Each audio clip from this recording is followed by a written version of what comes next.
नमस्ते बच्चों, मैं आपकी हिंदी शिक्षिका अनीता आज इस वीडियो के माध्यम से पाठ संख्या 9 जिसका शीर्षक है टिकट एल्बम के साथ एक बार फिर से उपस्थित हूँ। टिकट एल्बम जो प्रस्तुत कहानी है वह तमिल भाषा में सुंदरा रामास्वामी द्वारा लिखी हुई है। इस कहानी का हिंदी अनुवाद सुमति अय्यर जी ने किया है। इसमें दो सहपाठियों के बीच की घटित घटना का बड़ा सटीक वर्णन है। दो सहपाठी जो राजप्पा और नागराजन। राजप्पा और नागराजन दोनों सहपाठी थे। सहपाठी का मतलब होता है साथ पढ़ने वाले। राजप्पा के पास टिकटों का एक बहुत सुंदर एल्बम था। सब उसकी प्रशंसा करते थे। इधर जब से नागराजन के मामा जी ने सिंगापुर से एक एल्बम भिजवाया है तब से सभी लड़के पहली घंटी बजने तक नागराजन को घेरकर उसका एल्बम देखते रहते हैं।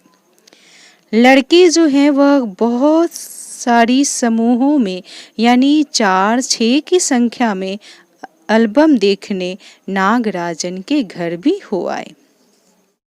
वह सबको अपना सुंदर एल्बम दिखाता परंतु हाथ न लगाने देता।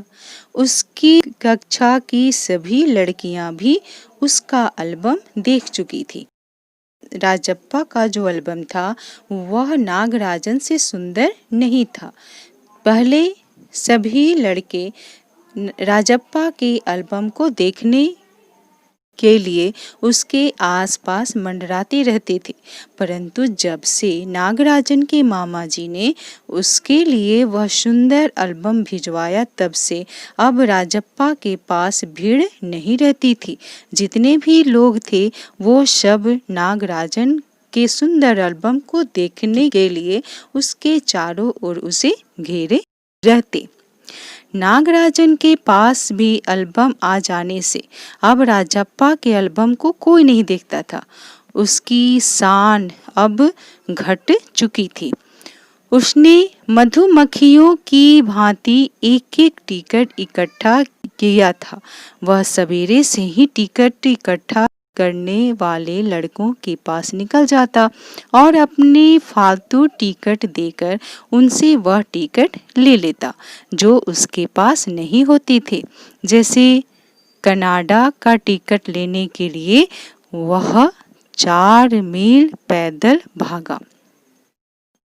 राजप्पा का एल्बम बहुत बड़ा था पर सरपंच का लड़का तो उस एल्बम को 25 रुपये में उससे खरीदना चाहता था। यानी उस गांव का ही एक सरपंच था, उसका बेटा था। उसने राजप्पा के सामने एक शर्त रखी कि तुम मुझे 25 रुपये में अपना एल्बम बेच दो क्योंकि तुम्हारा एल्बम अब फालतू हो गया है, बेकार हो गया है। उसने उसको घमंडी कहा। राजप्पा ने उसके घर की बच्ची को 30 रुपये में खरीदना चाहा तो सभी लड़के हंसने लगे। यानी राजप्पा ने उस सरपंच के बेटे से कहा कि ठीक है, मैं तुम्हें 30 रुपये दूंगा, तुम अपने घर की छोटी बहन को मुझे बेच दो। यानी जो राजप्पा का जो टिकट एल्बम था उसके लिए बहुत प्यारा था। वह उसे हृदय से लगाकर रखता था और उसे सुंदर बनाने के लिए बहुत प्रयास किया करता था। तो इस तरह से नागराजन के एल्बम के सामने जब राजप्पा का एल्बम बेकार लगने लगा, वह उसे फालतू लगने लगा तो वह उसे सुंदर बनाने के प्रयास में लग गया ताकि सभी बच्चे उसके एल्बम को भी पूछने लगे और उसके चारों ओर उस एल्बम को देखने के लिए घेरे रहे।